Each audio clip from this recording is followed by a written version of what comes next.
Happy Sunday.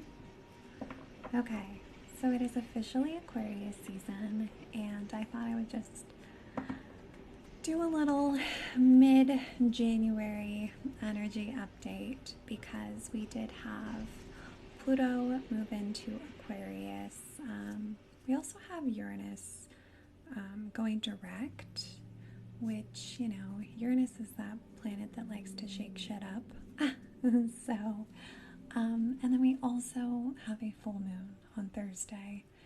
So, I think a big shift from like an earth sign to an air sign can be a little, if you're not aware of the energy, it can seem just like something's off, something's weird. But when you can actually tap into that energy and use it to your advantage, like the other day, I have not been reading books.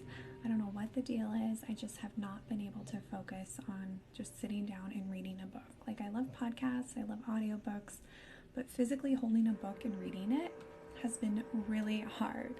But the moment that the sun shifted into Aquarius, it was like all of a sudden, I just want to sit down and read. And Aquarius is very like analytical, very logical. So for me, using that energy, not overthinking, not, creating all kinds of different scenarios in my head, but like using it to obtain knowledge, to learn, to just even escape into a book. I think, sometimes we just need to disconnect from the world so that we can come back and feel recharged and refreshed. And yeah, that's what I've been noticing. Oh, yeah. Okay, we got Yang.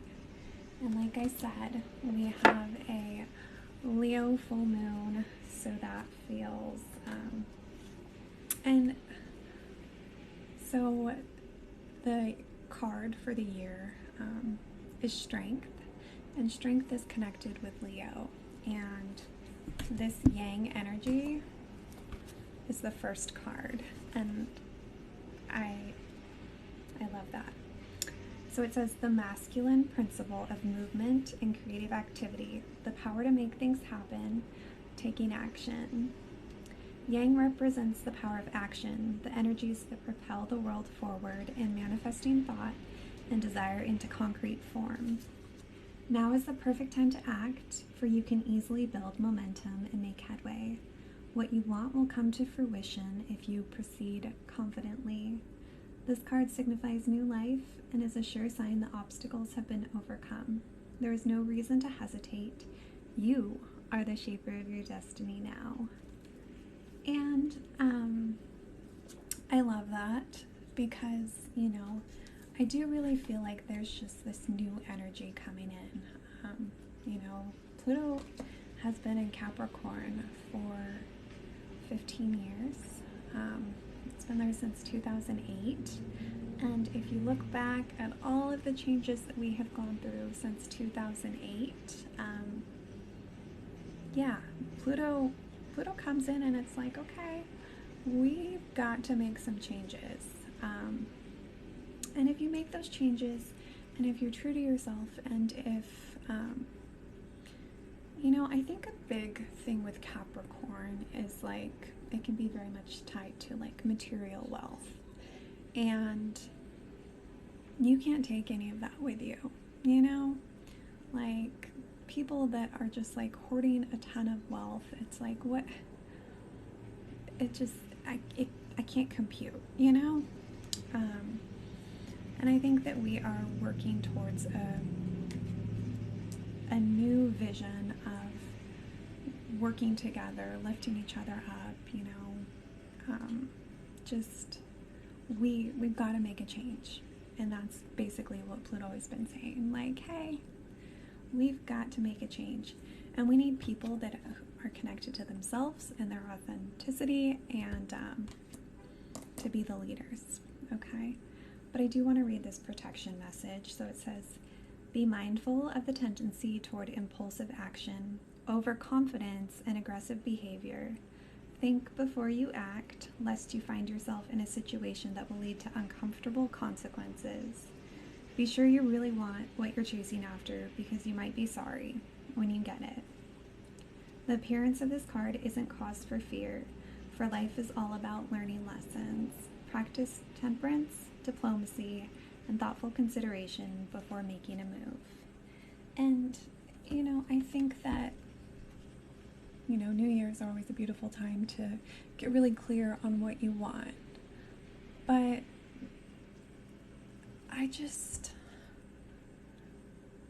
think people need to remember to really tap in to their heart and connect deeply with that part of themselves before, thinking that this new thing is going to make them happy. Like, overconsumption is crazy. Like, even just simple things like this whole Stanley water bottle fiasco. It's like, what's the plan when you're done, when you're over this Stanley water bottle craze?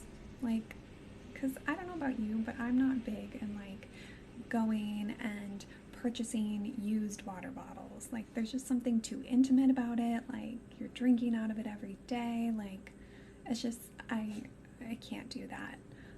So my guess is these water bottles, because you needed every single color, are going to end up in just like a landfill. And the beautiful thing about Stanley is they're like indestructible, right?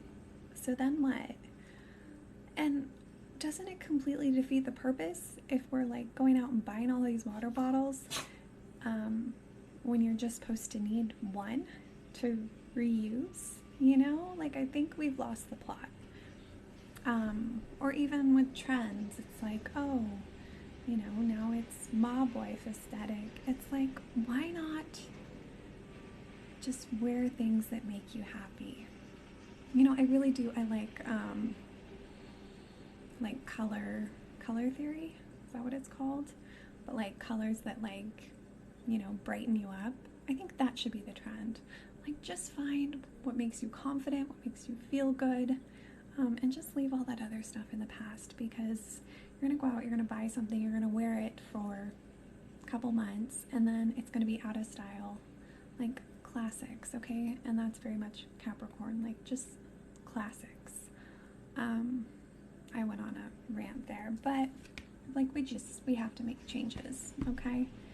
And just stay connected to your heart, and ride the waves. All right. Sending you so much love. I hope that this full moon is maybe just a turning point and just shifting your energy into actually making changes to